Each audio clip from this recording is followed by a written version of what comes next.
I've got 19 students waiting, and I keep track of students in it's a spreadsheet database system called Airtable, and it's actually been a huge lifesaver for me.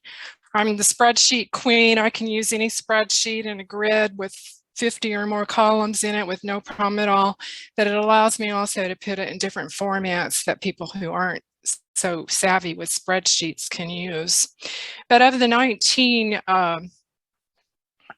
students that I have waiting, 6 of them are what I call beginner intermediates or low intermediates. And these are sorted by the date that I first got their application, and then by their level. So this is the oldest application, and Suhail actually is, Susie knows him. He's actually had a tutor before, and he needs a male tutor, and I haven't talked to him in a while, so that's the oldest one.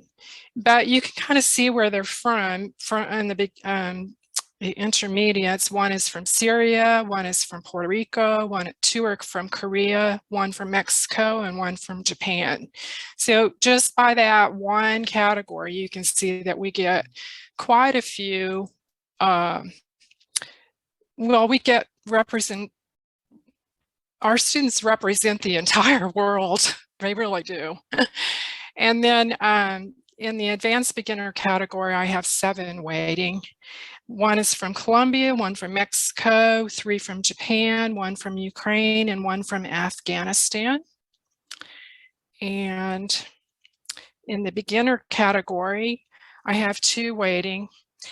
One is a Spanish speaker who lives in the US, not sure. She lives in Hawthorne. I don't know where she was born, probably in the US. And then one from Ukraine.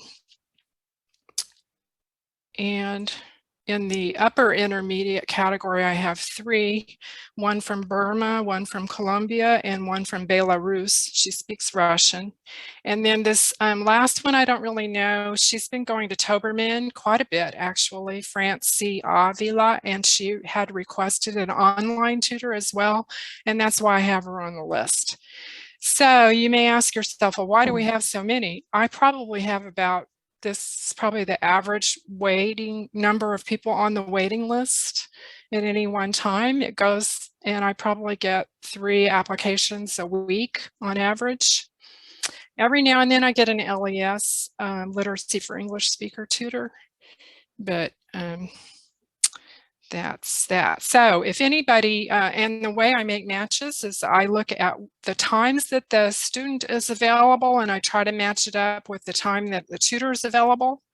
And then I try to match up levels if I can.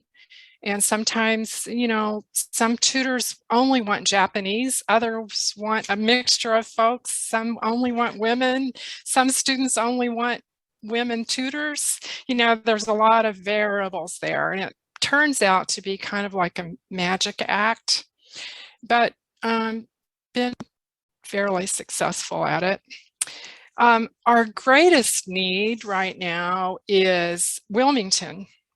That's the Calvary Presbyterian Church in Wilmington. Mary Billings is tutoring there quite often on Mondays and Thursdays, and a group of beginning Spanish speakers just showed up one day.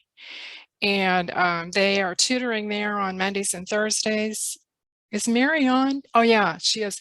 They're tutoring there on Mondays and Thursdays, 9:30 to 10:30. And the tutor who was doing those walk-in beginners, Maggie, had to quit just recently. We just found out about it like yesterday. And so if anybody wants to tutor in person with beginner Spanish speakers, I think there's a nice little group over there. Yeah, I would.